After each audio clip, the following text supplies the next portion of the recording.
C'était lunaire. Et ça peut pas se reproduire, un truc comme ça. Du chaos à l'état pur. Ouais, exactement. C'est de l'antimatière. C'est un truc qui explose à l'air libre. Ça n'a aucun sens. Je m'appelle Mélissa et ici on parle jeu de rôle, mais surtout de ce que le JDR fait aux gens, de ce qu'il crée dans nos vies, des souvenirs qui restent longtemps après les sessions et de ce que ça raconte de nos imaginaires et de nos identités. À chaque épisode, je vous présente une joueuse, un joueur, un ou une MJ, une personne passionnée et on explore ensemble ses racines. Alors, que vous soyez plutôt médiéval fantastique, vampire, space opéra, steampunk ou encore chaton tout mignon, installez-vous bien confortablement. Le feu crépite déjà et les histoires commencent. Bienvenue dans le feu des racines.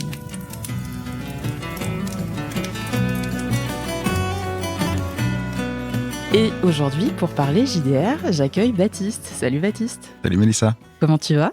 Ça va super, trop content d'être là, merci de me recevoir. Alors, vous allez peut-être entendre des petits sons d'ambiance qui vont changer des précédents épisodes parce qu'on est à la Diagonale du Fou. J'en ai déjà parlé, c'est une super boutique à Valence, en vrai 2 boutiques. Mais on est dans la boutique plutôt axée JDR figurines.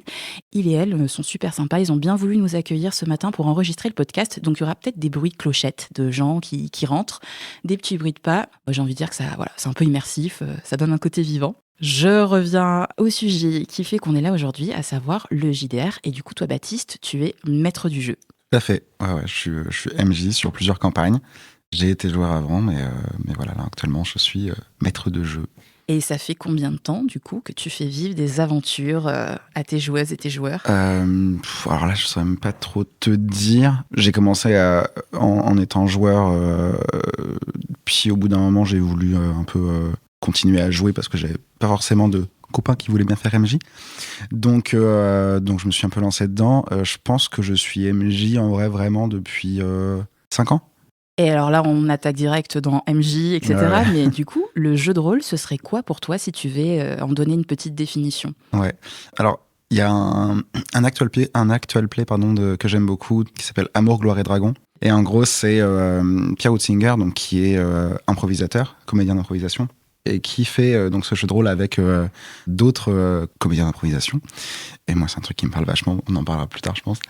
Et en tout cas, pour en revenir à lui, en fait, il définit son jeu de rôle comme étant, ils font du Donjons et Dragons, mais le but, c'est d'avoir juste un cadre pour raconter des histoires. Donc, ils se servent de Donjons et Dragons pour raconter des histoires. Et j'aime bien cette définition. Et en tant que petit comédien d'improvisation, moi aussi, je trouve que c'est une belle manière de raconter les choses. Bah, c'est sûr que tu vas nous reparler d'improvisation, puisque rien qu'en préparant là les 5 minutes avant, je crois que ça a dû venir 5-6 fois sur la table. Les deux sont très liés en vrai.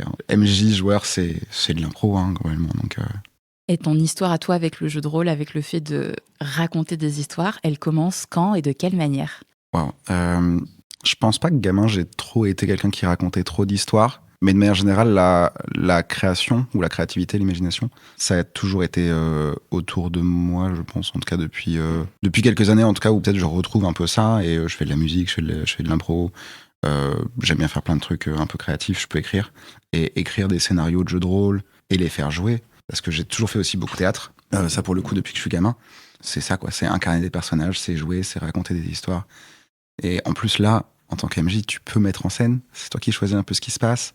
C'est toi qui gères le scénario, qui l'écrit. Tu peux un petit peu presque aussi le piloter un peu dans le dos de tes joueurs. Ah là là là là, des révélations. En parlant de personnages, justement, parce que tu me parles beaucoup de théâtre, d'incarner quelqu'un qui n'est pas toi, ouais. Est-ce que tu te souviens à quoi ressemblait le premier personnage que tu as joué ? Parce que, bon, là, tes amis t'ont embarqué de force dans une carrière de MJ qui semble te convenir, mais à la base, c'est plus le contexte, j'ai l'impression, qui a provoqué ça. Ok, mon tout premier perso, je pense que c'était une campagne écrite par le copain d'un copain, et en fait, en plus, ils étaient au Mans, et moi, je ne vivais pas du tout par là-bas, donc c'était en distanciel. Je pense que c'était dans un monde proche Donjons et Dragons, et je saurais même plus dire si les règles étaient proches de ça ou pas. Mais c'était quand même vachement libre. Et donc j'incarnais Pete, qui était qui était un esprit céleste, Wow. mais coincé dans un corps plus ou moins humain, on va dire. Et en fait, il va falloir rentrer dans le lore de ce MJ. Dis-nous tout de Pete. En gros, il y avait eu, je sais pas, je veux dire 3000 ans avant, il y avait eu une guerre d'esprits célestes, un truc hyper puissant, etc. Et en fait, il y avait eu, je crois, les esprits célestes vraiment forts avaient été scellés en fait dans différents endroits. Ils se réveillaient au fur et à mesure 3000 ans plus tard. Et donc mon personnage se réveillait en fait dans une montagne. Et du coup, tout ce qu'il savait, c'est qu'il maîtrisait la terre. Mais en fait, c'était juste par rapport au fait qu'il était un être magique qui s'était enfermé dans la pierre. Il y en a plein d'autres qui maîtrisaient des choses. Et au fur et à mesure de l'aventure, j'en rencontrais d'autres et je me rendais compte que j'avais en fait un rôle à jouer dans un truc beaucoup plus gros. Et quand même que j'avais des pouvoirs qui n'étaient pas juste de maîtrise de la pierre. Il était vraiment cool ce perso parce que vraiment c'était très libre. Du coup, je pouvais faire plein de choses. C'était pas complètement cassé non plus. J'avais quand même des choses que je pouvais faire et d'autres que je pouvais pas faire. Et ce qui était quand même très logique. Mais il était cool et il était. Je pense que j'étais au lycée à ce moment-là. C'était un peu un Sasuke. Il était un peu emo, edgy. Mais il était très cool ce perso. Et ce jeu de rôle aussi. On n'a pas continué très très loin. Je pense qu'on a dû faire une. Ouais, quand même, je pense qu'on a dû faire 15, 20. C'est quand même honorable. Beaucoup. Ouais. En vrai, j'exagère un peu peut-être. Parce que maintenant, j'ai l'habitude de faire des trucs assez longs. Mais voilà, globalement, c'était ce personnage-là, Pete. Moi, t'es même pas dans le cliché du perso qui a été abandonné. Mais quand même un peu avec le côté céleste qui sort de la dorme. Puis après, il y avait un lore aussi de quand il était revenu à la vie. Où en fait, c'était un humain banal et en fait, il se rendait pas compte de ses pouvoirs. Enfin, il savait même pas ce qui se passait. Et globalement. Malgré lui. Ouais, un peu. Et en fait, ses pouvoirs, c'était un peu déclenché d'un coup, même de la pierre. Voilà, il s'appelait Pete parce que le principe, c'était un peu de jouer un être creux. Et Pete, c'est le trou, c'est le creux en anglais. Et du coup, c'était un peu le côté quête de sens et quête de lui. C'était déjà vachement compliqué, alors que c'était mon premier jeu de rôle et que vraiment, on n'a pas effleuré la moitié de ce lore. Est-ce que tu te rappelles y avoir mis un petit peu de ta personnalité ou t'avais essayé de créer quelque chose à l'opposé de ton tempérament naturel ? En vrai, par rapport à tous les persos que je fais maintenant, c'est vraiment à l'opposé. Je pense que c'était essayer de jouer un mec mystérieux ténébreux, alors que, on en parlera après, je joue que des cons extravagants. Vraiment, j'adore jouer les idiots. Donc, aucun rapport. Écoute, on peut même en parler maintenant et on ira un peu sur ton univers après. Sûr. Pourquoi les cons extravagants plutôt que les brins ténébreux et mystérieux ? Je sais pas, je pense qu'il y a... Je suis pas très extravagant, je pense, dans la vie, je sais pas trop. Mais il y a un truc hyper drôle déjà à jouer des idiots. Enfin, il y a un truc très libérateur et tu te laisses... Enfin, je sais pas, il y a un truc de pouvoir faire ce que tu veux et de faire du bruit. Enfin, je sais qu'en impro, j'ai tendance à jouer des idiots et à faire beaucoup de bruit. Faut que je fasse un peu attention à ça d'ailleurs. Je pense que plus qu'à écrire des histoires, il y a faire rire les gens comme motivation principale derrière qui je suis un peu. Mais les idiots, c'est trop bien parce qu'en fait, tu peux vraiment jouer de tout. Tu vois, il y a vraiment un truc... tu peux vraiment mal comprendre un truc, tu peux facilement créer des intrigues sur rien, tu peux créer des embrouilles sur rien, tu peux... Et en plus, ils sont touchants. Tu vois, il y a vraiment un truc aussi de... ils parlent un peu à tes joueurs, je pense. Je parle un peu pour mes joueurs, mais je pense qu'il y a un truc un peu touchant aussi dans les idiots et il y a un truc... ouais, c'est rigolo à faire des idiots, quoi. Si on en revient aux univers que t'aimes, ça ressemble à quoi ? On a compris TMJ, même si tu dis jamais non à un petit perso qui te permet de, carrément. de faire tourner la sauce c'est ça. au vinaigre. Cette expression n'existe pas, mais on va considérer que si. Ça ressemble à quoi les univers que t'aimes ou tes systèmes de jeux de prédilection ? Alors, historiquement, j'ai commencé sur ce truc un peu homebrew. Je suis parti sur du Donjons et Dragons après, parce que j'avais un copain qui faisait jouer et qui aimait beaucoup ça, et donc je faisais un peu jouer aussi sur ces trucs-là. Et Donjons et Dragons, c'est quand même très cool pour commencer, et il y a vraiment plein de trucs cool. Mais en fait, autour de 2000, je sais plus, 19, un truc comme ça, j'ai commencé à tomber sur l'actual play Game of Roll de Fibre Tigre. Et en fait, c'est à la diffusion sur la chaîne Twitch de Mister MV que j'ai commencé à tomber dessus. Et en fait, j'ai vachement aimé un peu sa manière de gérer les choses, où c'était quand même vachement moins axé sur du combat. Et donc ça venait du système de jeu qui était un peu plus permissif, qui était plus axé sur le scénario, sur les choix des persos, enfin les choix des joueurs plutôt. Sur en fait, toutes les actions ont un sens. Dans Donjons et Dragons aussi, ça fait longtemps que j'en ai pas fait. Mais il y a un truc de jeu plus social que combat. Et ouais, de manière générale, moi je suis pas un grand fan de combat en jeu de rôle. Et Donjons et Dragons, c'est quand même un peu lourd, je trouve, le combat. Donc ça m'a bien marché. Alors déjà, j'ai mangé tous les podcasts qui existaient de Fibre Tigre à ce moment-là. J'en parlerai sûrement plus tard encore de Fibre Tigre. J'ai acheté la truc d'initiation et j'ai commencé à faire jouer donc les saisons 1-2 avec les copains. Et puis au fur et à mesure, ça a bien pris. Donc déjà, j'ai bien accroché Fibre Tigre. Même si là, sa manière de gérer l'actual play qui est quand même... c'est un personnage déjà. C'est un personnage déjà, ouais, carrément. J'ai bien accroché à son univers, en tout cas à sa manière de faire jouer, même si je fais pas du tout jouer de manière aussi intense, rapide. Et aussi, il a tendance un peu à beaucoup piloter les choix, je pense. Mais en même temps, c'est un octoplay. C'est pas du jeu de rôle. Il faut quand même faire un peu la différence entre le fait que là, il faut que ça évite et que ça plaise à un public. Donc c'est ça, pour toi, l'essentiel de différence entre une session de JDR classique et quelque chose qui est capté pour le public. Parce qu'on m'a même déjà dit, ouais, c'est filmé, du coup, c'est scripté. Non, je pense pas. Je pense pas que ce soit scripté. Je pense qu'il y a vraiment juste le fait que vraiment il pilote vachement, j'allais dire militairement, c'est pas du tout le bon terme, mais je pense qu'il laisse un peu moins de choix. J'ai des copains par exemple à qui j'ai fait jouer la campagne 1, je pense qu'on s'est arrêté au milieu de la 2, et qui me disent j'ai commencé à regarder il y a pas longtemps la saison 1 justement de l'Actual Play. Et il me dit mais en fait il les dirige complètement, il leur laisse pas le choix. Et du coup, ça casse un peu le côté jeu et le côté le rôle qu'ont les joueurs aussi dans l'aventure. Alors déjà, c'était cool parce que ça veut dire que lui, il trouvait que je lui laissais vachement de place. Alors que j'ai pas l'impression de laisser tant de place que ça. Je pense que c'est plus que je pilote, mais que ça se voit un peu moins. Mais ouais, donc bref. Aria, vachement joué à Aria. Je pense que c'est un des systèmes de jeu qui me plaît le plus, dans le sens où j'ai le plus l'habitude de le jouer, en tout cas déjà. Le système de combat est correct. C'est pas mon préf, je pense, mais le système de jeu de manière générale, d'interaction sociale, de toutes les actions de manière générale, c'est ce qui me plaît le plus. C'est un système de descent. Versus D&D où on est sur du D20 la plupart du temps. Exactement. Je trouve qu'il y a un petit peu plus que sur D&D, un peu plus de, on va dire, de côté spectaculaire, entre guillemets, sur les jets critiques qui sont positifs ou échecs, réussite ou échec. Donc tu veux dire que les conséquences entraînées par un super jet ou un très mauvais jet vont être plus hautes en couleur, plus prononcées. Ouais, je trouve qu'il y a vraiment un enjeu aussi pour le MJ de créer des trucs soit trop cool, soit au contraire un peu négatifs. Alors après, tout le monde fait jouer un peu comme il veut cette partie-là, aussi sur le fait de est-ce que tu fais beaucoup lancer de dés ou pas. Pour voir un truc, t'es pas obligé de faire une perspicacité. Mais voilà, ça dépend un peu des gens. Mais pour en revenir au système de jeu, parce que je parle pendant des heures. Je t'écoute, il n'y a pas de souci. Un des systèmes de jeu qui est, je trouve, trop cool et qui est mon jeu de rôle préféré depuis des années que je l'ai découvert, je pense il y a à peu près 3 ans, c'est Donjons et Chatons, qui est mon univers déjà en termes de beauté, de graphisme et de dessin et de tout. Donc c'est un jeu de rôle qui est créé par Clément de Ruyter, qui est dessinateur et qui fait des choses magnifiques. Les livres sont tous magnifiques.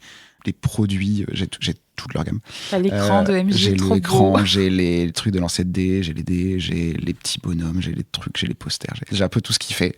Et j'adore ça. C'est écrit avec Tricky Troff, qui est aussi un très très bon scénariste, et il a participé à Inachevé il y a pas longtemps, qui est trop cool aussi. Bref, j'adore tout ce que font ces deux gars. Et dans le système de jeu, j'adore aussi le côté...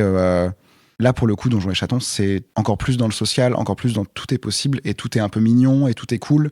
Là, en ce moment, j'ai une campagne, par exemple, de Avatar, Dernier Maître de l'Air. Et dedans, il y a un peu le côté, toutes vos sessions doivent ressembler à un dessin animé, entre guillemets. Et du coup, ça laisse vachement de la place à faire des choses qui sont cool, fais des trucs spectaculaires. Et en fait, je m'en fous presque de t'aider ou de la difficulté, à partir du moment où tu crées quelque chose de trop bien.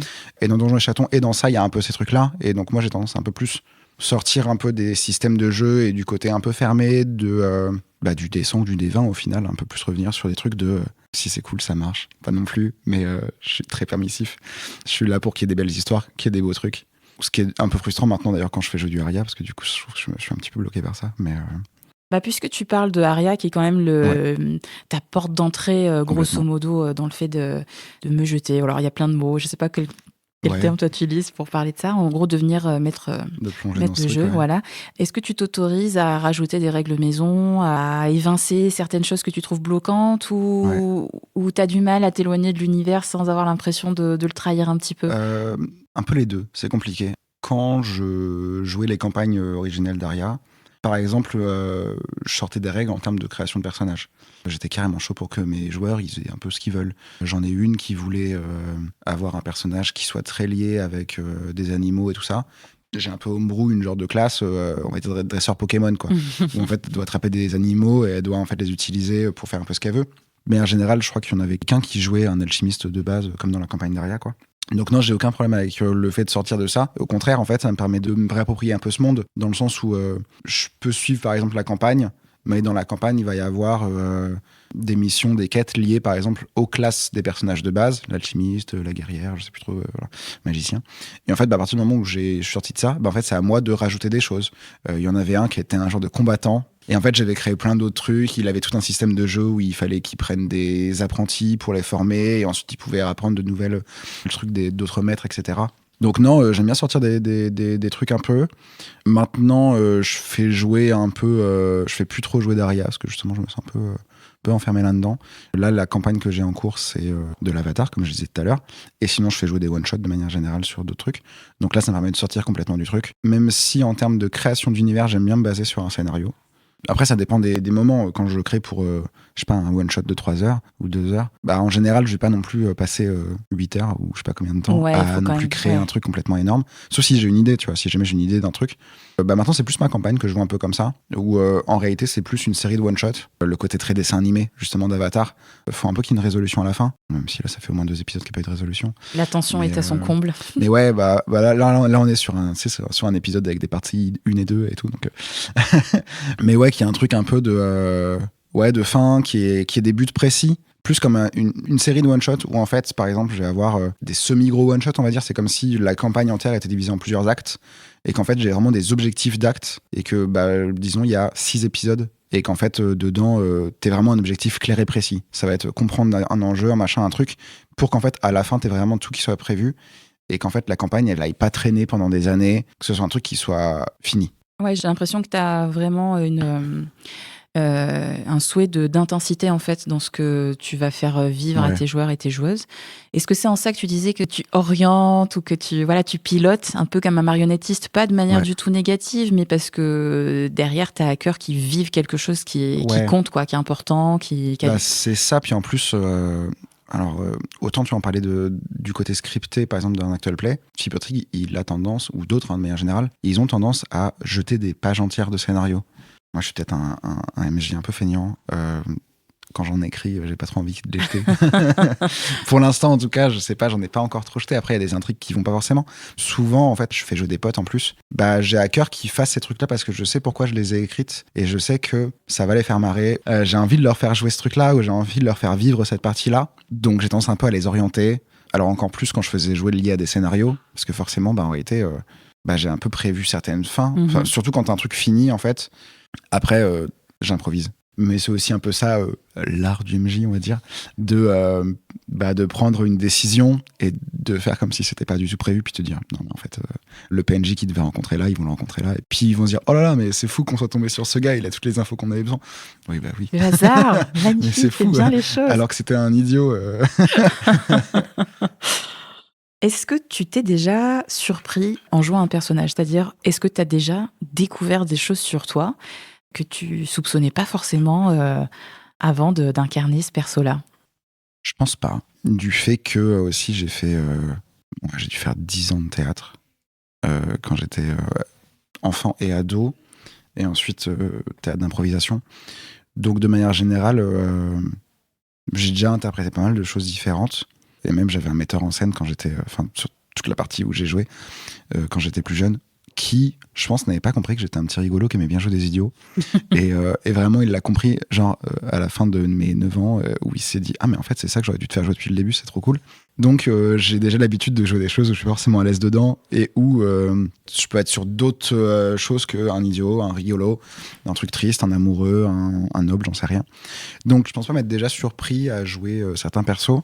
Après, récemment, je me suis surpris un peu à jouer une scène assez intense, émotionnellement, avec des copains, alors que la situation s'y prêtait pas forcément, mais en fait, j'avais pas prévu. Dans mon jeu de rôle Avatar, là, il y avait eu un meurtre. Ils ont récupéré les affaires du garde qui était mort et ils sont allés voir la femme du garde. Je sais pas pourquoi, dans ma tête, j'ai vraiment vu la scène dans Full Metal Alchemist. Je sais plus son nom, il y a un lieutenant qui est décédé et en fait, ils vont manger chez la veuve et qui a une fille. Et du coup, j'ai vraiment vu cette scène hyper dure de la mère qui doit gérer le fait que son mari est mort, alors qu'elle a un enfant et qu'elle a des gens qu'elle connaît pas autour d'elle. Et du coup, je sais pas pourquoi, ils sont venus aller voir cette veuve et je me suis dit, ok, on va la jouer comme ça. Et du coup, j'ai joué une scène vachement intense, c'était vachement triste, avec une enfant à côté qui me permet quand même de jouer un petit peu l'idiot. Enfin, en tout cas, la candeur et le côté un peu enfantin, tout simplement, la naïveté. Et avoir en fait cette scène hyper dure de ils lui apprennent que son mari est mort, ils lui ramènent des choses. Et en fait, de jouer un truc hyper intense et hyper triste et très très premier degré, parce que dans le jeu de rôle, tu peux très bien parler à troisième personne. Là, c'était vraiment première personne. Il y avait vraiment un truc avec une des joueuses qui incarne une enfant de 13 ou 14 ans, je sais plus trop. Et d'avoir vraiment ce truc hyper touchant et hyper intense. Elle essaie de les recevoir et de parler, de différentes choses. Et c'était assez intense, c'était assez triste.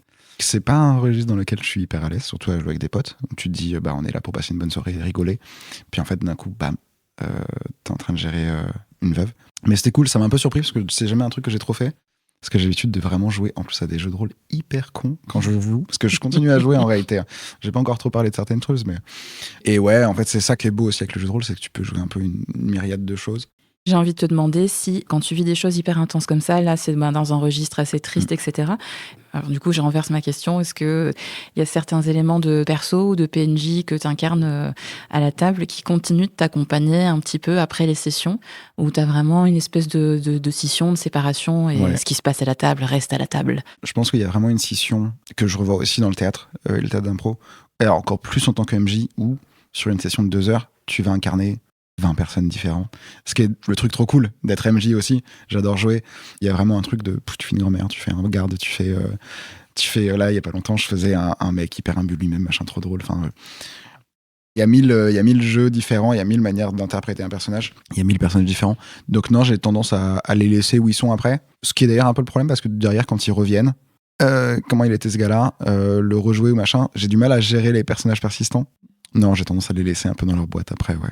Qu'est-ce qui va t'inspirer justement pour ces personnages truculents que tu vas apporter dans l'aventure? Ça dépend un peu des fois. Alors, il y a des fois, je les écris en avance où je me dis, tiens, ce personnage-là, je vais le faire comme ça. Ou après, il y a un peu la magie aussi du truc de. Je prévois pas énormément de choses. Ouais, t'es très très impro du coup. Ouais. Alors, en termes de scénar, je suis assez écrit parce que j'ai envie qu'ils aillent où je veux. Mais en fait, un peu entre le point A et le point B, on y va un peu comme vous voulez. Surtout que je fais jouer des copains, donc c'est aussi plus simple. Quoi. J'ai pas tellement le stress, entre guillemets, ou la pression de devoir jouer devant du public et de me dire, faut que ça tienne la route. Et si on rate, c'est même pas hyper grave non plus. Donc, il y a beaucoup d'impro. Et en fait, ça dépend un peu du moment et du machin. Et aussi, je pense que je lis un peu l'ambiance et ce qu'attendent de mes joueurs, tu vois. Il y a des fois, je commence un perso et puis il vire. Enfin, en fait, c'est comme dans tout, tu vois. Genre, je sais pas, en impro, il y a des fois, tu commences un perso, et même si tu l'as joué sur scène devant le public, et d'un coup, tu sais pourquoi, mais il perd son accent et il devient un mec qui est pas du tout ça. Bon, c'est pas tellement ce qu'il faudrait faire, mais c'est ce que t'as fait. C'est comme ça que ça va se passer, et puis voilà. C'est ce que t'as fait. De manière générale, je suis un peu gaguesque, encore une fois, donc je vais souvent aller vers ce qui peut faire rire, ou alors au contraire, ce qui peut désarçonner.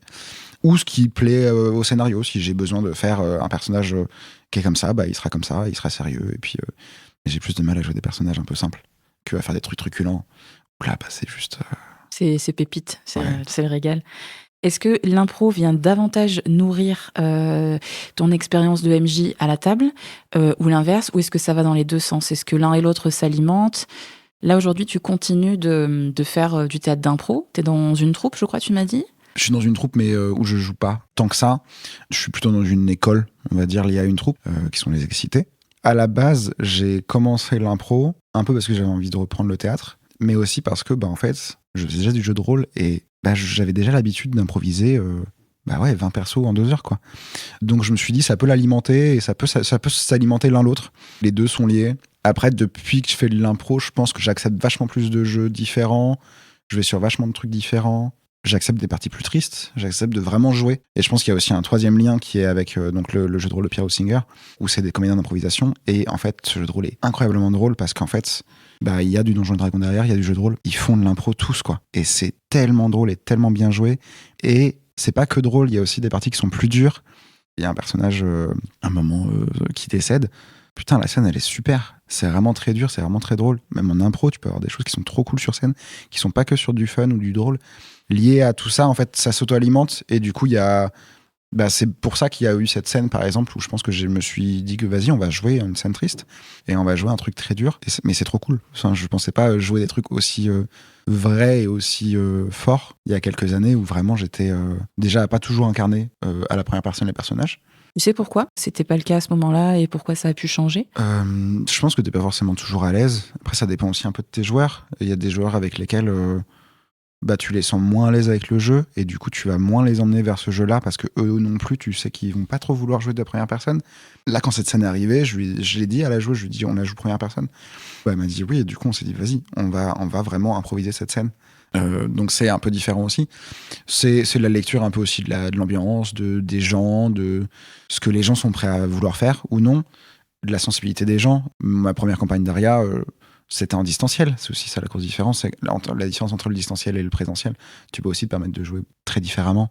Le distanciel, quand il y en a un qui va chercher sa soupe et puis l'autre qui va aux toilettes et puis machin, ou t'entends mal parce que le micro il coupe quand t'as un autre qui parle. Bon, bah, tu fais avec les difficultés du truc parce que t'as quand même envie de jouer avec tes potes, mais c'est pas la même expérience, quoi. Donc tu parles à la troisième personne.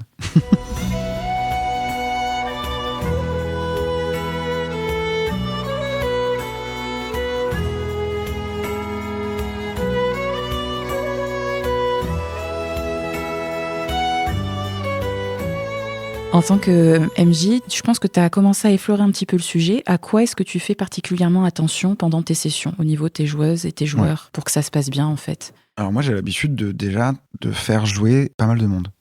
Sur mes tables, on est toujours 5, 6, rarement moins, parfois plus. Dans de rares cas, parfois plus.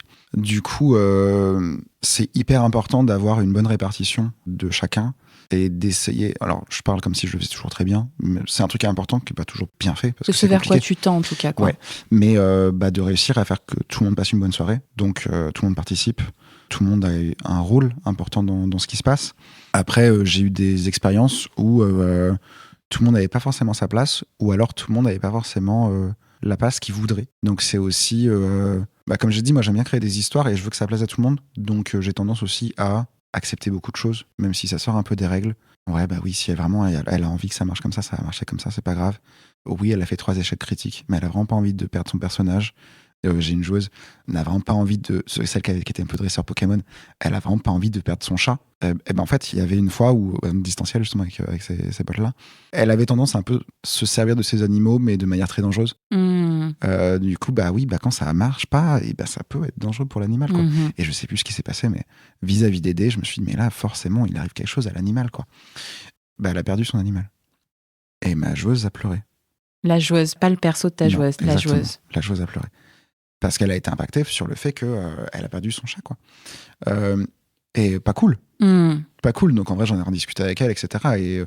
Et on a fait revenir son chat. Et en fait, lié à cette expérience, je me suis dit, en vrai, faut aussi un peu lire le truc. Et il y a des gens qui sont attachés différemment à des choses. Et donc faire en sorte que tout le monde se sente bien, de manière générale, pour en revenir à la question. Et que tout le monde participe et que tout le monde s'amuse. Que tout le monde ait le droit à son moment cool. Là, Avatar, il y a un truc très héroïque, dessin animé. Tout le monde doit en prendre plein les yeux. Plein les mirettes. Et plein les mirettes, ouais. Et donc, essayer que tout le monde s'amuse, essayer que tout le monde participe. Quand t'es 5, essayer que tout le monde ne dorme pas. Parce que j'ai des joueurs à 22h, c'est compliqué. Donc, c'est de faire en sorte qu'ils soient investis dans le truc, quoi. Et que ça plaise à tout le monde. Parce qu'en fait, moi, j'écris mes petites histoires et je joue mes petits persos. De manière très égoïste, mais c'est aussi pour eux.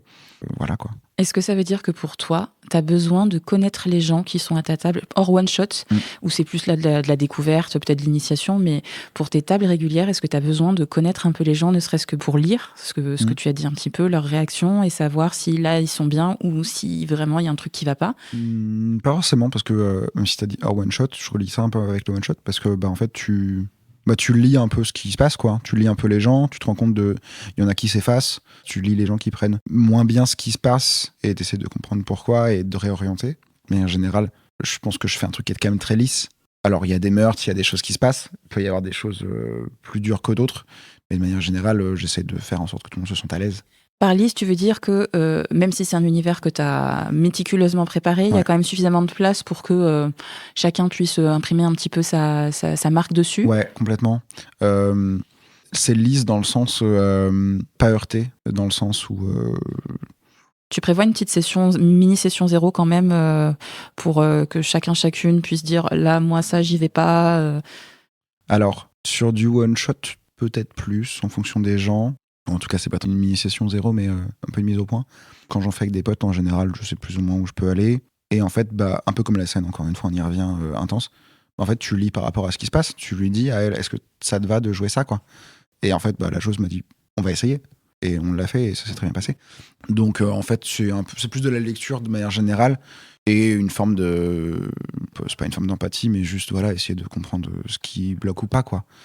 Est-ce que tu penses que le théâtre d'impro, en ça que tu dois rebondir en fait en fonction de ce que font les autres, des indications qui vont t'être données, t'aide justement à lire et puis à ajuster derrière s'il y a besoin? Carrément. Dans le théâtre d'impro, t'as un truc, le truc le plus important, c'est l'écoute, qu'elle soit verbale ou au contraire non verbale. Il y a vraiment le fait de lire ce qui se passe, de comprendre, même de lire, je sais pas, l'ambiance de la foule, de la foule. La foule en Du délire. public, tu vois, mais ou de lire de manière générale un peu ce qui se passe autour de toi et de devancer et de lead de manière intelligente, entre guillemets. Tu m'as pas mal parlé d'intensité, que ce soit dans des choses hyper drôles ou tristes ou profondes. J'ai envie de te demander au moins 1 ou 2 de tes meilleurs souvenirs en session. Alors, ça va être le moment pour moi de parler de cette chose incroyable qui est le camp. Je sais pas si tu en as déjà entendu parler. Pas du tout. Et en fait, quand j'ai découvert Game of Roll et l'Actual Play, etc., j'ai aussi découvert donc un peu la communauté qui est liée à Fibre Tigre et à cet Actual Play, qui est la communauté qualité, avec un Q, comme le mot qualité. C'est avec un Q parce qu'en fait, tout ce qui ressort de cette communauté-là, et en fait, à la base, c'est une communauté qui est liée au podcast Studio 404, qui est un podcast lié à la tech, surtout. Et en fait, ils ont créé une communauté assez grosse, et avant Game of Roll, il me semble, ils avaient déjà un truc qui était assez cool et ils faisaient beaucoup de podcasts en public, etc. Donc ils avaient déjà une présence qui était vachement importante avec la communauté. Et donc ils avaient créé un truc qui s'appelle le camp, qui est, comme c'était que des techos qui étaient vachement connectés, ils avaient eu l'idée de passer du temps ensemble, mais dans un endroit qui est un peu reculé et surtout sans téléphone et sans heure. Ok. Et du coup, ils avaient commencé à faire ça. Là, en mai, il me semble qu'on est à la 16e édition, 15e. Moi, j'y suis depuis la 10e. Et en fait, maintenant, ça a vachement étendu. C'est pas que de la tech, c'est aussi beaucoup de gens du jeu de rôle ou des gens qui ont rejoint la communauté sans trop savoir.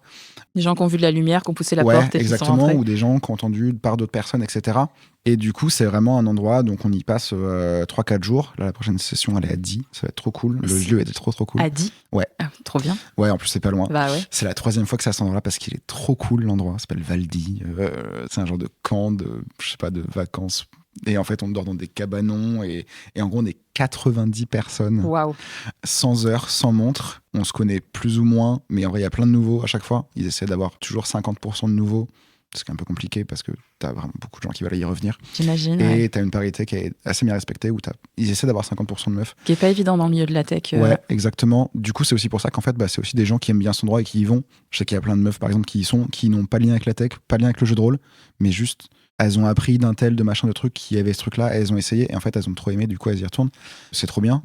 J'y vais avec ma copine maintenant, alors qu'elle est pas du tout de ce milieu-là. Mais en fait, juste, tu passes, mettons, 3-4 jours sans téléphone, donc déjà, d'un point de vue déconnecté, c'est trop cool, et sans heure. T'as un rapport avec l'ennui, avec tes besoins qui est très différent. Et du coup, tu t'amuses, t'as le temps d'écrire du jeu de rôle, t'as le temps de dessiner, t'as le temps de regarder le ciel, t'as le temps de jouer à beaucoup de jeux de société, c'est quand même très jeu de société.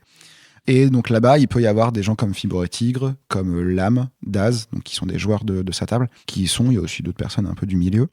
Et du coup, j'ai fait beaucoup de jeux de rôle là-bas. J'en reviens donc à ce camp numéro 13, il me semble, je sais plus trop, qui était un camp d'hiver. Il y en a un en été, un en hiver en général, un autour de mai et un autour d'octobre-novembre. Et en fait, le camp d'hiver, t'es dans un gros gîte, un peu moins en général, 70 personnes. Mais il y a quand même un truc, contrairement au truc de Die où c'est vachement ouvert, t'as de l'espace, tu peux globalement être un peu seul, mais c'est quand même très social comme endroit. Mais globalement, c'est que des introvertis qui sont sociaux entre eux, donc sociaux. Oui, bon, on se sait. Donc, mais en général, ça va. Bon, après ce camp d'hiver, on était un peu tous fatigués. Il y a un peu un truc de nervosité qui était présent. Et j'ai joué un scénario de Donjons et Chatons qui est trop bien. Et donc, c'est un scénario qui était écrit par un fan, il me semble, qu'il avait été posté sur Casus Belli, le magazine de jeux de rôle, et qui s'appelle le Chou Carcoucas, il me semble. Le nom du scénario, c'est ça ? Ouais. Ok. Ça a été une session de 3 heures, donc avec 6 joueurs. Et en fait, je pense qu'on a fait le gros de l'histoire en 15 minutes à la fin. Parce que ça a été le chaos. Mais alors, je le mets dans mon meilleur jeu de rôle comme mon pire. En fait, tu peux pas égaliser un truc comme ça parce qu'en fait, c'était un rêve fiévreux, ce qui s'est passé. Oh mon Dieu. C'était vraiment un truc, mais on était tous sur les nerfs et en fait, on rigolait tous de rien et de tout et tout était... Enfin, en même temps, on était énervé, en même temps, on rigolait tellement et ça n'avait aucun sens. Et en fait, ça a un peu commencé juste avec... mes joueurs qui doivent aller voir. En gros, ils étaient dans une petite ville qui s'appelle Jardino, où il y a plein de petits hérissons. Donc, eux, ils jouent des chatons, comme dans Donjons et Chatons. Alors, déjà, je crois qu'il y avait une interaction entre 2 oursons. Qui était quand même vachement cool, où globalement c'était 2 oursons qui se parlaient comme ça. Oh, mais t'aimes bien le miel, toi? Et donc ma joueuse à côté qui fait ah ouais, j'aime trop le miel. Et toi? Ah, mais j'adore le miel, c'est trop cool le miel. Ah, et t'aimes quoi d'autre? Bah moi j'aime bien le miel. Ah, ça n'avait aucun sens, ça a duré 10 minutes. Et en fait, il y a un peu un truc de tu prends en otage les 6 autres joueurs, enfin 5 autres. Et c'était absolument drôle, et les gens sont juste là à regarder, donc déjà t'as un peu un truc de nervosité qui monte en mode putain, ils nous prennent en otage, c'est trop drôle, et c'est tellement con, et en même temps mais qu'est-ce qu'ils foutent, tu vois. Et ensuite il y a juste une scène, je pense, qui a mis le feu aux poudres, où c'est juste moi, je pense que je dois jouer le maire ou je sais plus trop qui.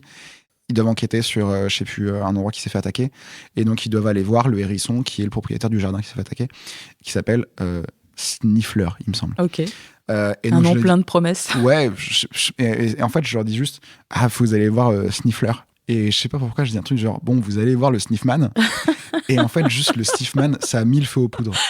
On a juste rebondi, mais tu sais, mais vraiment comme des gens qui rigolent, mais comme un fou rire fiévreux et nerveux de 5 minutes, beaucoup trop long. Et en fait, à la fin du truc, t'en as un qui dit qu'est-ce qu'il raconte le Snifflouz. Et en fait, c'est nul. C'est reparti. Mais ça repart. Et en fait, c'était vraiment un truc, mais vraiment un truc fiévreux, nerveux, où tout le monde rigolait parce qu'il y avait rien dans ces blagues. Mais t'en rigoles, et le fait qu'il y ait rien dedans, bah t'en rigoles encore plus. Et le fait que tu rigoles de rien, Ça ça te met dans un état à la con. Moi j'ai une question. Il y avait des aérations dans ce gîte? Peut-être pas assez. Et en plus, on n'avait pas bu, pas fumé, enfin pas rien, tu vois. Enfin, je veux dire, c'est vraiment. Il devait être 22 La chaleur humaine pure, quoi. Après, le truc, c'est qu'en fait, comme tu n'as pas d'heure, tu vas te coucher quand t'as besoin, tu te réveilles quand t'as besoin. Tu te réveilles, il fait nuit. Tu sais pas si t'as dormi 1 heure ou si t'en as dormi 12. Ouais. Donc, vas-y, on y va avec, quoi. Et puis, socialement, t'es sur les nerfs parce que t'as beaucoup interagi. C'est vraiment un truc qui est trop cool. Là, c'est vraiment une expérience fiévreuse. Personne, et j'ai jamais revécu ça derrière, personne ne vit un truc aussi intense. Enfin, aussi étrange, entre guillemets. On remettait H24 des pièces dans la machine. Ça en devenait lourd. Je pense que c'était lourd parce qu'en plus, il y en avait 4 sur les 6 qui rigolaient. Il y en avait 2 qui avaient l'air un petit peu en dehors de ça. Donc je pense qu'eux, ils ont pas passé un truc incroyable. Ça allait quand même, ils ont bien rigolé, mais je me dis, je sais pas s'ils ont vécu ça comme nous, on l'a vécu en tout cas. Mais vraiment, c'était un rêve fiévreux, un truc qui n'avait aucun sens tout du long. Et en plus, à la fin, t'as un des joueurs qui participait pas trop, qui était un peu en dehors de ça justement, qui me pose une question de scénario, mais vraiment de la minute 10. Tu vois, un moment où tout le monde écoutait, quoi. Et j'ai un des joueurs qui était le joueur qui était le plus en train de s'exploser la tête sur le sol, qui d'un coup se met sérieux et qui commence à lui raconter l'histoire. Et en fait, il reprend l'histoire de A à Z. De manière hyper de claire. manière hyper claire, et surtout comme s'il s'adressait à un enfant qui n'était pas là. Mais, c'était très très drôle. Et en vrai, c'était juste ce moment-là, je pense qu'il a vu un moment d'égarement. À la fin, j'ai éludé toutes les intrigues d'un coup en mode, ouais, ok, vous avez compris, de toute façon, c'est un Donjons et Chatons. On voit un peu le truc arriver de toute façon, donc on va pas tourner autour du pot, machin, truc bidule. Allez hop, on arrive jusqu'à la fin. C'était lunaire. Et ça peut pas se reproduire, un truc comme ça. Ben, du chaos à l'état pur. Ouais, exactement. C'est de l'antimatière. C'est un truc qui explose à l'air libre. Ça n'a aucun sens. Bah, en tout cas, moi, j'étais pas là, mais j'ai mal aux zygomatiques. Donc, non, mais vraiment, mais tu sais, il y a un truc il y a un mec qui remet une pièce dans la machine. C'est ce fou rire où t'as 5 secondes de blanc. Parce que tu reprends ton air, t'es en train de te taper la tête contre la table. Et vraiment, t'as envie de gifler l'autre pour cette blague. Mais en même temps, c'est hilarant. J'ai envie de te demander, puisque j'ai l'impression que voilà, le théâtre puis l'impro derrière, ça a bien rempli tes besoins d'expression, d'incarnation, plein de personnages. Qu'est-ce que le JDR t'a permis de créer en plus de ces activités-là ? Est-ce que ça t'a amené des liens, des choses dans ta vie que n'ont pas fait d'autres activités ? En vrai, lié au jeu de rôle, il y a le camp, qui est un truc vachement important maintenant pour moi, avec des copains que je me suis fait là-bas, que je revois un peu de temps en temps, des rencontres trop cool. Il y a un truc hyper simple aussi dans ce truc-là, de rencontrer des gens. En fait, on est tous un peu dans cette même situation de... on est là, quoi. Donc on fait avec. Enfin, je sais pas, c'est pas qu'on fait avec, mais on est tous là pour les mêmes raisons. Et en fait, il y a un truc hyper simple et tu te confies un peu à des gens que tu connais pas parce que ça s'y prête, entre guillemets. Un des trucs qui m'a amené à faire le jeu de rôle, c'est ce truc-là. Et maintenant, c'est ma 6e édition que j'y vais. Rencontrer des gens trop cool, jouer à des trucs trop cool, parler avec des gens. Enfin, on parlait un peu en off de Jocelyn Grange, copropriétaire, il me semble, de la Diagonale du Fou, qui fait beaucoup de jeux de rôle dans Valence, etc., qui est un humain déjà qui est super. Et donc lui, par exemple, il est MOF en graphisme, meilleur ouvrier de France. Il fait beaucoup de graphisme pour Aria et pour Game of Roll, et d'autres jeux de rôle de manière générale. Et il était présent à, je pense, les 2 dernières de Die.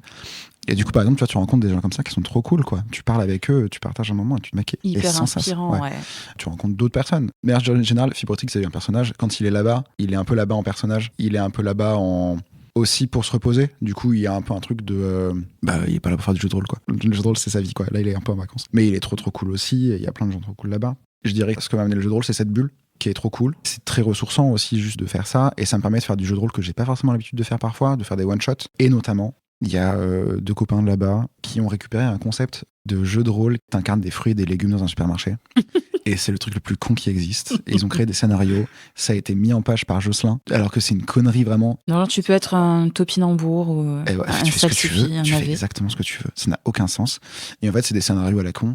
Par exemple, le dernier que j'ai joué, c'était des aliments, de manière générale, de supermarché qui se retrouvaient chez un humain qui les avait amenés. Où tu joues, alors là, je sais plus, il y avait genre, je sais pas, peut-être qu'il y a un flacon d'épices. Moi, je crois que je joue un œuf. J'aime trop cette phrase. Je joue un œuf. Ouais, en fait, c'est vraiment un jeu de rôle qui joue un peu du jeu de rôle. T'es un peu obligé de jouer à ça avec des joueurs qui savent un peu déjà jouer. Tu joues du principe de jeu de rôle. T'as que 2 compétences, on va dire. Genre, moi, en tant qu'œuf, je sais plus, j'avais une compétence de base, je sais pas, peut-être genre rouler boulet, coup de tête, je sais plus. Et j'avais une compétence ultime que tu utilises qu'une fois, tu vois. Qu'est-ce que c'est la dernière chose que tu feras de ta carrière d'œuf? Et en fait, c'était me transformer en poussin. Mais en fait, le principe, c'est que tu sais que t'as que ça déjà. Et en fait, tu sais que surtout, tu joues un putain d'aliment, quoi. Donc, en tant qu'œuf, tu te déplaces en roulant, tu peux te casser à tout moment. Ouais. Et en fait, tu joues de ce truc-là, tu vois. Tu joues justement des limites que tu te fixes et tu joues de tes faiblesses. Tu te mets dans la merde toi-même. C'est des scénarios où en fait, ça vit parce que tu proposes des trucs qui n'ont aucun sens. C'est un peu que des MJ qui décident d'un coup de se mettre autour d'une table et de faire en sorte que tout peut très bien se passer facilement. Mais en fait, non, on a décidé qu'on allait être un putain d'œuf. Le mec qui joue un flacon d'épices, il a décidé de se casser parce que c'est son attaque ultime. Puis en fait, d'un coup, il rentrait dans l'eau, il y avait l'électricité, il devenait un genre de golem d'épices. En fait, le truc, c'est de créer des trucs qui n'ont aucun sens, mais juste parce qu'on s'amuse et c'est très méta. Ouais, c'est en ça qu'il faut déjà avoir quand même un petit peu l'habitude, pas avoir peur du ridicule. Mon œuf devenait un poussin, donc techniquement, tu pourrais dire, waouh, le champ des possibles. Donc le jeu de rôle, ça m'a amené ça dans la vie, c'est de jouer des idiots et faire un camp déconnecté trop cool. Et jouer avec des copains et passer des bonnes soirées avec des copains. Là, tu viens vraiment de donner plein d'éléments qui me mettent vraiment le sourire. Quand je dis que j'ai mal aux joues, c'est que j'ai mal aux joues à force de rigoler. Est-ce qu'à contrario, il y a déjà des fois où t'as pu ressentir du malaise ou être en décalage dans certaines situations, rencontrer un petit peu des difficultés en fait? De manière générale, c'était un peu mes débuts de jeu de rôle et c'est avec des très bons potes à moi, mais qui ont une habitude qui est très liberté, on va dire, dans le jeu de rôle. J'arrivais pas forcément toujours à gérer bien le côté... Maintenant, je pense que je suis plus à l'aise avec ça, mais avec le fait de leur laisser la liberté, donc d'où par exemple le chat qui meurt, qui passe pas du tout, quoi. Et en fait, par exemple, cette chose-là, elle était pas tellement contente de son perso. Donc plus d'une fois, je lui ai proposé de le refaire, etc. Mais en fait, il y a plein de trucs qui allaient pas forcément. Ou alors faire certains choix, et je me dis, au bout d'un moment, il faut qu'il se passe des choses, quoi. Quand tu ouvres, c'est dans le truc de Aria, tu dois remettre une caisse, genre un coffre, à un mec qui s'appelle Ça sent le roussi, dans une pièce noire sur un hôtel bizarre, que tu ramasses des diamants, mais que tu sens un truc étrange, une vibe bizarre, un truc que t'as pas envie de le faire. Le mec bizarre qui te l'a refilé, en plus, c'était bizarre. Voilà, tu te dis déjà, tu prends pas le coffre. Et en fait, il l'ouvre. C'est même pas écrit dans le jeu de rôle ce qui se passe. Donc je me dis, là, au bout d'un moment, il se passe un truc, tu vois. Ouais. Je me dis, ok, on va complètement jouer le truc. Puis en fait, tu fais des choix et ça plaît pas forcément à tes joueurs. Il y a le côté aussi distanciel qui est compliqué dans ce truc-là. Donc ouais, globalement, là, c'est un peu des trucs où tu te dis, elle vit pas la meilleure expérience qu'elle pourrait vivre. Et moi, je suis pas à l'aise avec la manière dont je le fais jouer parce qu'en fait, je me rends compte que je suis le cul entre deux chaises et que j'arrive pas à l'amener où elle veut. Et d'un autre côté, je peux pas ne pas sanctionner tous les mauvais choix non plus, quoi. Quand toute la table te dit fais pas ça et que tu dis non, je tente quand même, et sur les 3 premières fois, j'accepte qu'il se passe pas des choses incroyables, mais au bout d'un moment, il se passe des choses. Et encore une fois, dans Aria, j'en ai parlé au tout début, les échecs critiques sont assez mis en valeur. Donc il y a un moment où je peux pas non plus être méchant avec certains et eux compter parce que en fait eux ils le prennent bien. Si jamais il arrive quelque chose à leur personnage, ils perdent une main ou j'en sais rien, et en fait ton personnage, toi, à force de perdre un doigt, une main, un truc, un machin, parce que tu fais beaucoup de décisions où il y a des échecs, forcément il se passe des choses, et il y a un moment il se passe des choses, quoi. En fait c'est un jeu de rôle qui au fur et à mesure j'ai mis en pause parce que j'arrivais plus tellement à le piloter ni à l'écrire. J'ai eu une sorte de lassitude aussi de faire jouer cette campagne là. Maintenant je pense que j'aurais plus les outils pour le gérer, et avec ce même groupe, là c'était en présentiel, c'était en soirée quand on se voyait sur Lyon, on se faisait parfois du jeu de rôle, et là c'était mon première fois au jeu du Donjon et Chaton, et après ça j'ai eu beaucoup de mal à en rejouer parce que ça s'est très mal passé, parce qu'en fait je me suis dit ça s'appelle Donjon et Chaton, donc on va jouer un donjon. J'avais lu dans le livre de base de Donjon et Chaton, il y a 3 scénarios, qui sont très cool. Tu trouves ce que tu veux, tu rajoutes des intrigues si t'as envie, et en fait, si tu joues avec des gens qui sont marrants, il se passe plein de choses, quoi. Je m'appelle d'un truc où, je sais pas, c'est à tire-bouchon, tu joues les 3 petits cochons, je sais plus trop quoi. Il y a juste un bar qui s'appelle Ici mieux qu'en face. Ils sont restés quasiment toute la session sur le fait qu'il y a un bar qui s'appelle Ici mieux qu'en face. Ils rachètent le bar d'en face. Il y a toute une intrigue avec la meuf qui tient le truc, parce qu'en fait, c'est la jumelle de la meuf qui tient le truc d'en face. Enfin, bref. Et en fait, je me suis dit, je vais pas jouer ces scénarios-là. Je vais utiliser le système de création du donjon qui est à la fin. Je pense que j'avais pas du tout assez lu le donjon et chaton. J'avais pas bien compris non plus l'univers dans lequel j'allais. Et j'ai vraiment joué un donjon avec des intrigues, avec des épreuves, des trucs comme ça. Sauf qu'en fait, j'ai joué avec les pré-tirés. Sauf que dans les chatons, c'est quand même vachement axé social. Ouais, ça leur fait mal à leur petit cœur, Ouais, les chatons, exactement. quand ils se battent. Je crois qu'il y avait un combat à la fin.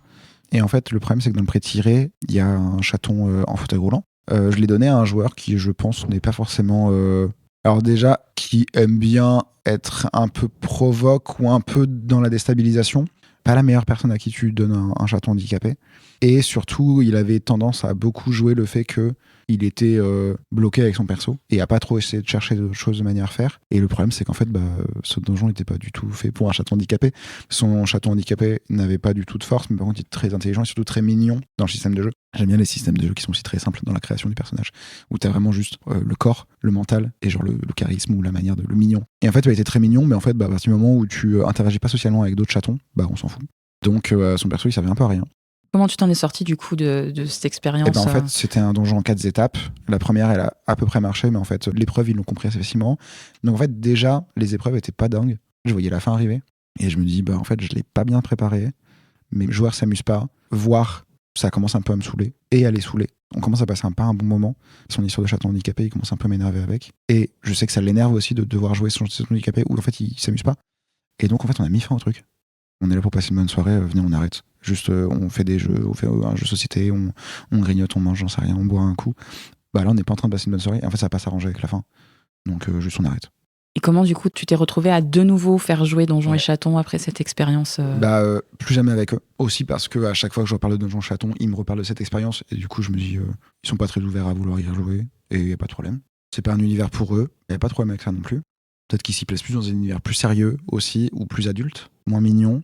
Parce qu'il y a une forme aussi de poésie et de naïveté dans Donjons et Chatons. De candeur. Ouais. Et en fait, ça peut plaire comme ça peut pas plaire. Je pense qu'eux, ils ont pas envie de se laisser un peu aller dans la poésie du truc. Parce qu'en fait, ce donjon, il y avait plein de trucs poétiques, il y avait un peu des trucs cool, il y avait une histoire derrière. Ils étaient dans un ancien Jardiland, etc. Donc, tu vois, ils auraient pu jouer de plein de trucs. Mais c'est pas des joueurs qui vont autant dans le côté un peu poétique et un peu onirique. Par contre, en fait, je me suis quand même dit, attends, c'est quand même un peu con. Je vais un peu plus lire et tout, l'univers est mignon. Je sais que c'est cool, quoi. Puis j'ai testé. Je me suis dit, vas-y, au prochain camp, joue mon one-shot là-bas, quoi. Le scénario tient en 3 phrases, mais en fait, la manière dont tu le fais jouer, tu le fais tenir plus. Et en fait, si tes joueurs ont envie de créer des choses dedans, ils y en créent. Et hop, d'un coup, t'as un scénario qui tient la route, et t'as une belle histoire, et t'interagis avec eux, et t'as un truc trop cool où tout le monde passe un bon moment. Ça montre bien que on peut être pote, on peut aimer soi-même l'univers d'un jeu. Des fois, c'est pas suffisant en fait pour passer un bon moment. Puis des fois, il y a des rendez-vous qui sont manqués. Et voilà, c'est ni bien ni mal, c'est la faute de personne. Pour toi, le JDR, c'est quelque chose qui sert uniquement à divertir, ou tu vois quand même, je sais pas, une dimension politique, ou est-ce que c'est des choses que tu as en tête quand tu es à la table? Je trouve que le JDR est politique. De manière générale, t'incarnes quand même des gentils contre des méchants. Alors après, tu mets ce que tu veux dans ces cases-là. Ouais, dans Donjons et Chatons, globalement, par exemple, c'est des chatons qui se font exiler de l'arbre à chat parce qu'il y a un roi qui est méchant. Et en fait, c'est vraiment une lutte contre un système. C'est des trucs injustes. Mettre des enjeux politiques dedans, c'est ce qui crée aussi un engouement. Tes joueurs ont envie de se battre contre le système, ont envie de faire les choses comme il faut, ont envie de se rebeller. Après, ça dépend de tes joueurs. Il y a des joueurs qui sont moins politisés ou qui ont envie de moins politiser le truc. Mais après, tout peut être politique de manière générale, tout type de combat, etc. Donc ouais, de manière générale, c'est toujours proche. Après, est-ce qu'il y a du message dedans? Pas forcément. Après, de manière générale, je joue avec des gens qui sont quand même très proches politiquement, je pense, de moi. Le camp a quand même une couleur assez marquée. Alors après, ce qui est cool aussi dans le jeu de rôle, c'est que tu fais un peu ce que tu veux et tu peux aussi donner du coup le moyen à tes joueurs de vivre des trucs héroïques ou de se battre contre un système ou de machin. Donc ça, c'est trop cool de leur laisser le choix et de lire un peu le moment où ça se crée. Ouais, il y a un côté un peu exutoire parfois, un Ouais. peu de revanche quoi, Exactement. sur la vraie Truc vie. héroïque. Alors après, il y a aussi des joueurs, par exemple, qui font exactement l'inverse. Je pense à Daz, par exemple, dans Arya, dans Game of Thrones, qui va toujours jouer des pourritures. Parce que justement, quitte à jouer un perso, autant jouer un truc qui est assez loin de toi. Et jouer vraiment des mecs très de droite, de manière générale. Daz joue vraiment des mecs hyper de droite, hyper capitalistes, infects en termes de personnes, hein, en tirant vachement le trait sur ce qui peut être un méchant très, très capitaliste, très contre les autres, très antipathique, des choses comme ça. Donc c'est aussi trop cool de jouer de ces codes-là. Ça apporte des choses à la table. Bah ouais. Enfin voilà, t'as un antagoniste, t'as. Exactement. Et puis en fait, c'est aussi un truc facile pour créer des méchants en général. Tu vois, dans le truc de l'Avatar, oui, il y a un garde qui meurt. La joueuse qui jouait cette scène, dont je parle depuis tout à l'heure, il me semble que le personnage a 13-14 ans. Elle vit du coup de manière vachement intense aussi en tant que son personnage ce qui se passe. Parce qu'il y a un enfant qui est pas si loin de son âge, qui apprend que son père est mort. Forcément, son personnage va avoir un côté très anti-système, va de vouloir lutter pour le bien. Là, par exemple, dans l'Avatar, on joue à l'époque de Kyoshi. Donc, pour ceux qui connaissent, c'est l'Avatar qui est encore avant Roku, qui était avant Aang. Et donc, dans Kyoshi, il y a vachement un enjeu politique. C'est vraiment une lutte contre des régimes, contre des nations qui prennent le pouvoir, qui veulent en asservir d'autres. Et donc, ça devient politique dès le début, quoi. On arrive à la fin. Moi, franchement, je pourrais t'écouter parler de JDR pendant encore longtemps. Merci. Mais il y a la vraie vie, il va falloir y retourner. Du coup, j'aimerais te demander si tu as une œuvre que tu aimerais recommander. Ça peut être vraiment ce qui t'inspire, ce que tu as envie de partager. C'est dur, hein. Une seule. Non, tu peux faire une petite shortlist. De manière générale, j'adore le travail de Clément de Ruyter. Donc, dans Jean Chaton. Et les gens qui travaillent dessus avec lui sont trop cool aussi. Après, forcément, Amour, Gloire et Dragon. Moi, c'est ce qui m'a vraiment permis de me dire, ok, il y a une passerelle en fait entre l'impro et le jeu de rôle. Ouais, de manière générale, ces deux œuvres-là, qui sont trop belles. J'oublie sûrement plein de trucs trop cool. Si je te tends un chaudron et que je te dis, allez, viens avec moi, on va cuisiner la recette de la session parfaite, qu'est-ce que tu mets dedans comme ingrédient ? Déjà, il faut une ambiance qui s'y prête. Tu vois, un truc de tout le monde est bien connecté. C'est le truc qui est trop cool dans le camp. T'es dans une bulle et en fait, tu crées ta bulle de jeu de rôle, tout le monde est dedans et bam. On soit 3, 6, 12, et ben en fait, boum, t'es dedans, quoi. Et déjà, une fois que t'as ça, tout le monde est en bonne condition pour jouer et pour se faire plaisir. Et après, je pense qu'il faut beaucoup de bienveillance. Que tout le monde puisse écouter, tout le monde se laisse de la place, tout le monde accepte. De toute façon, c'est très lié à l'impro. L'impro, c'est oui et, comme beaucoup disent les gens. Et donc, c'est rebondir, ne pas refuser sur ce que les gens disent, proposer des choses pour aider les copains et accepter avec bienveillance. Ne pas juger, ne pas se juger, qui est le plus dur. Ton idée, en fait, elle est pertinente. Et en fait, même ton idée, si jamais tu la gardes, t'empêches une autre personne, peut-être de se sauver. Ça se trouve, elle est en train de complètement se perdre. Ton idée va peut-être permettre à une autre personne de rebondir. Et en fait, juste, ça permet de créer une ambiance qui permet à ce que tout le monde se sente bien pour parler, pour proposer, pour oser jouer, pour s'investir. Est-ce que tu aurais un conseil ? Je pense que tu as déjà donné pas mal de petites choses quand même tout au long de l'épisode, mais est-ce que tu aurais un dernier conseil à donner à quelqu'un qui aimerait se lancer pour jouer ou pour être MJ et qui oserait encore pas ? Déjà, c'est plus simple de s'entendre joueur pour commencer. Après, on tombe sur différents MJ, différentes manières de faire. Se dire aussi que parfois, ce qui se passe à un endroit n'est pas ce qui se passe partout. Tout le monde ne voit pas les choses de la même manière, donc garder un esprit ouvert. Y aller, comme je disais, avec bienveillance et accepter un peu ce qui vient et oser, proposer plein de choses. Et après, quand t'es MJ, pareil, tes joueurs, ils sont là pour s'amuser, donc tu mets pas trop la pression, t'as préparé un truc qui est sûrement trop cool, et en fait, tes joueurs, ils vont t'aider. En fait, tes joueurs, ils sont aussi là pour t'aider. Tu leur proposes des choses à jouer, mais en fait, ils vont aussi proposer des choses, mais ça va bien se passer. Et ça va bien se passer. Et t'es capable. En vrai, on est tous capables de faire ce genre de choses, quoi. Par exemple, je suis aphantasique, c'est-à-dire que je ne vois pas les images dans ma tête. Et donc, par rapport à ça, j'ai tendance à créer des univers où visuellement, ils sont un peu pauvres. C'est pas un sens que j'utilise beaucoup. Est-ce que tu vas proposer du coup des maquettes ou ce genre de choses ? Eh ben non, au contraire, tout le monde se fait son idée s'ils en ont envie. Alors après, quand on va sur du précis en termes de combat, etc., oui, là, t'as besoin d'avoir quelques repères, du visuel, quoi. Baptiste, merci infiniment pour ce temps que tu m'as consacré ce matin. Avant que tu partes, je crois que tu as un projet musical qui va sortir bientôt. Est-ce que tu vas en dire 2 mots ? Ouais, je fais de la musique électronique depuis plusieurs années. À force de le garder un peu sous le coude, je me suis dit, mais en vrai, tout ce que je dis là depuis tout à l'heure de mais t'es valable. Et en vrai, ce que tu fais, ça a peut-être un intérêt.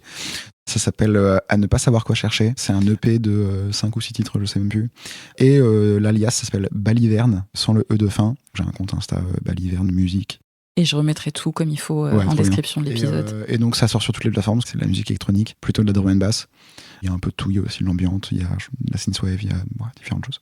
Il y a de quoi s'amuser en tout cas, jouer, oser et aller écouter Baliverne. Voilà, trop cool. Merci. Merci beaucoup.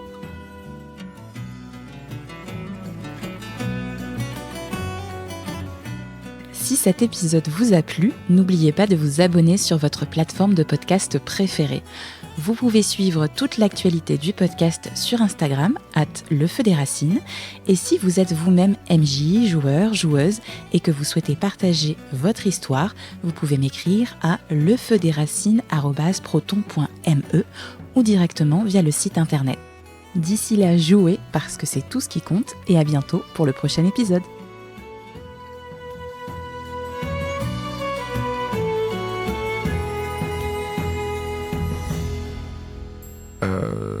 J'avais une idée, mais je sais plus où elle est partie. Désolée, c'est pas contagieux le TDAH, mais des fois je me demande.